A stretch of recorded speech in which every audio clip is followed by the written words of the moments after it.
Hii ni Kakwale TV. Mkoa wa Rukwa unatarajia kupokea mbio za Mwenge wa Uhuru kitaifa kwa mwaka huu 2025 siku ya Jumapili kesho kutwa ya tarehe 28 Septemba 2025 katika kijiji cha Kizi, kata ya Paramawe, tarafa ya Namanyere, wilaya ya Mkasi.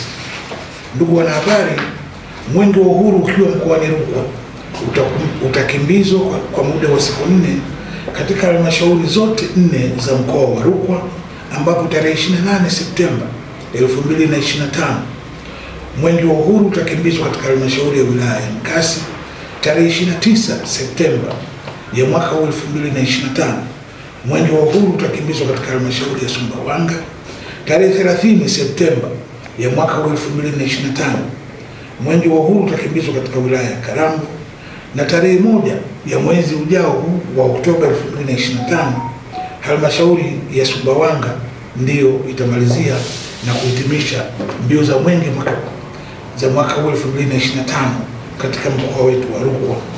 Ndugu wanahabari, baada ya Mwenge wa Uhuru kumaliza mbio zake katika mkoa wetu pendwa wa Rukwa, utakabidhiwa rasmi kwa ndugu zetu wa mkoa wa Songwe tarehe 2 ya mwezi Oktoba 2025 katika kijiji cha Kamsamba. Ndugu wanahabari, Mwenge wa Uhuru ukiwa mkoani Rukwa utakimbizwa kwa umbali wa kilomita 653.1. Utakagua, utaweka mawe ya msingi na kuzindua miradi 34 yenye jumla ya thamani ya shilingi bilioni 53 na milioni 300.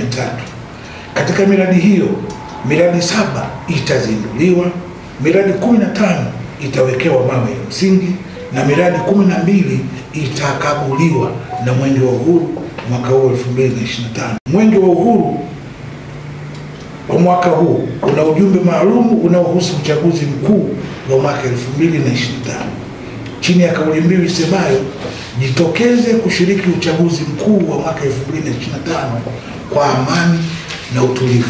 Ujumbe huu unalenga kuwakumbusha wananchi wote waliojiandikisha na wanaostahili kupiga kura kutumia haki yao ya kikatiba kwa kujitokeza kwa wingi tarehe 29 Oktoba ya mwaka huu 2025 kushiriki uchaguzi mkuu kwa amani na kwa utulivu. Mimi kwa majina yangu naitwa Emmanuel Abeli, niko mkoa wa Rukwa, kazi yangu ni bodaboda,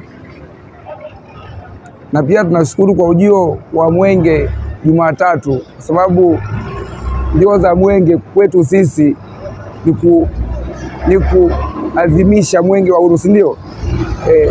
Kwa sisi kama bodaboda huwa tunapata fursa nyingi kufanya kazi siku hiyo, na pia kunakuwa na watu wengi kutoka sehemu mbalimbali kuja kuona Mwenge wa Uhuru, na pia vile huwa tunaongeza kipato kwa sababu huwa kunakuwa na watu wengi kutoka sehemu mbalimbali. Kwa majina naitwa Fatuma Hamisi, mkoa wa Rukwa, mfanyabiashara, nachoma miogo, ndizi, viazi. Tunaupokea Mwenge kwa furaha kwa sababu tunapata fursa za kufanya biashara mbalimbali. Nashukuru sana kwa kutuletea Mwenge.